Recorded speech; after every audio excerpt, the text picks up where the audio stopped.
જય માતાજી, જય શ્રી મહાકાલ.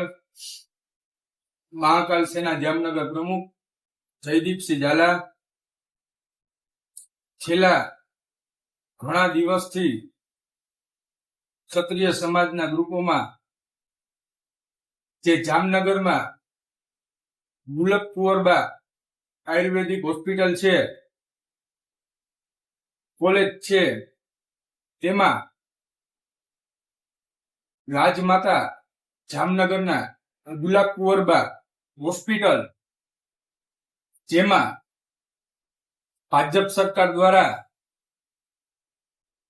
નામ માતા રાજકુંવરબાનું મુલક કુંવરબાનું નામ હટાવી દેવામાં આવ્યું છે.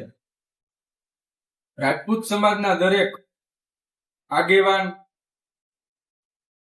ભાઈઓ તથા બહેનો એ ખાસ સમજવા જેવું છે કે હજી પણ જો આપણે જાગૃત નહીં બનીએ તો કેટલો આપણા સમાજ માટે કેટલો કપરો સમય આવી રહ્યો છે એ ખાસ જોવા જેવું છે.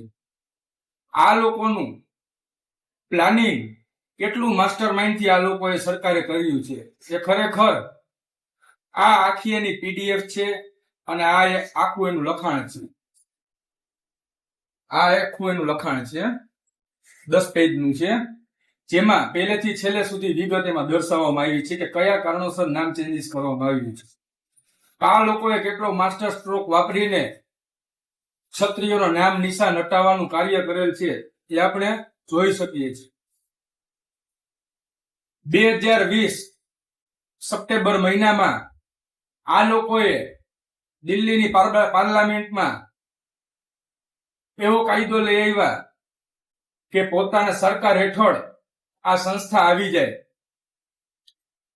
જે રાજપૂતોએ આ દેશ માટે બલિદાનો આપ્યા, રજવાડા આપ્યા, શહીદી આપી, માતા બહેનોએ જોહર કર્યું દેશ માટે, એ લોકોએ જમીન જાગીરો સોંપી દીધી.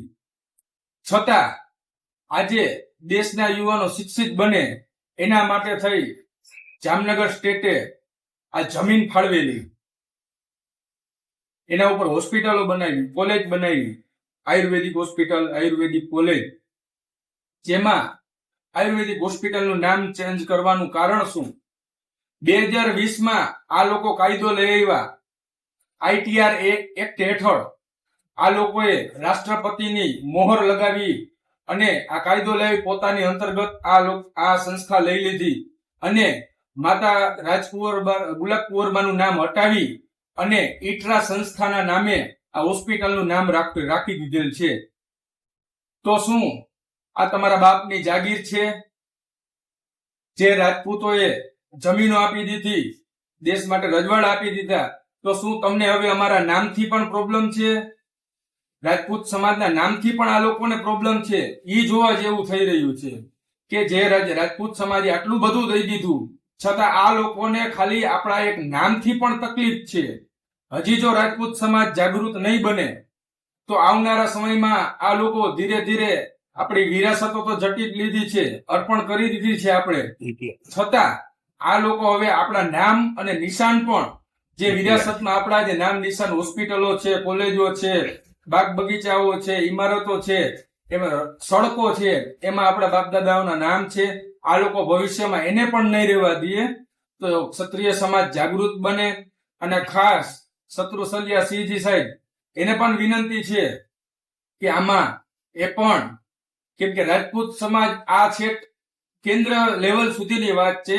આમાં અહીંયા કલેક્ટર થી કે મ્યુનિસિપલ કમિશનર થી કઈ થાય એમ નથી કે અહીંયા અમે આવેદન રાજપૂત સમાજ જામનગરમાં કલેક્ટરને મ્યુનિસિપલ કમિશનરને આવેદન પત્ર આપેલ, એમાં કઈ થાય એમ નથી.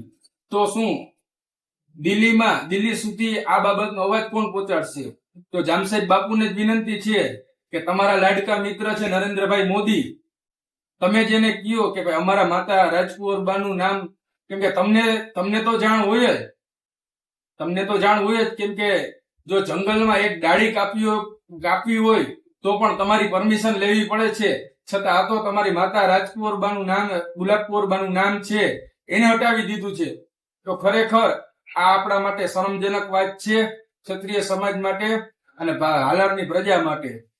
તો જામસાહેબ બાપુને નમ્ર વિનંતી કે આનો અવાજ ઉઠાવે અજય જાડેજા સાહેબને નમ્ર વિનંતી કે આનો અવાજ છેક પાર્લામેન્ટ સુધી કોલ કરી કોઈ માધ્યમથી ફરી વિવાદ આનો છેડે, નહીંતર આવનારા સમયમાં આ લોકો આપણી વિરાસતના નામ સરપંચ બધું ચેન્જ કરી અને બીજા લોકોના નામે બદલી નાખશે. રાજપૂત સમાજનું અસ્તિત્વ મિટાવવાનું આ ષડયંત્ર કેટલું પ્લાનિંગથી ઘડ્યું. 2020માં આ લોકો કાયદો લઈ આવ્યા, છતાં આ લોકોએ હોસ્પિટલમાંથી ગુલાબપોર બાનું નામ હટાવ્યું નહીં. 5 વર્ષ પછી આ લોકોએ બોર્ડ હટાવ્યું. કેટલું પ્લાનિંગ કે 2020માં તાત્કાલિક ધોરણે જો બોર્ડ હટાવવામાં આવ્યું હોત તો પબ્લિકને ખબર પડત, રાજપૂત સમાજને ખબર પડત. આ લોકોએ કાંઈ કરવા ના દીધું. 2020માં જ એક લઈ આવી અને નામ હટાવી દીધું કે કોઈને કાંઈ ખબર પણ ના પડે ને કાંઈ નહીં. 5 વર્ષ પછી ખબર પડી તો કાંઈ ના થયું. હવે શું થાય?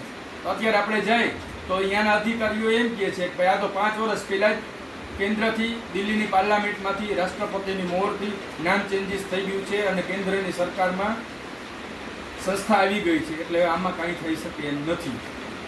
જય માતાજી.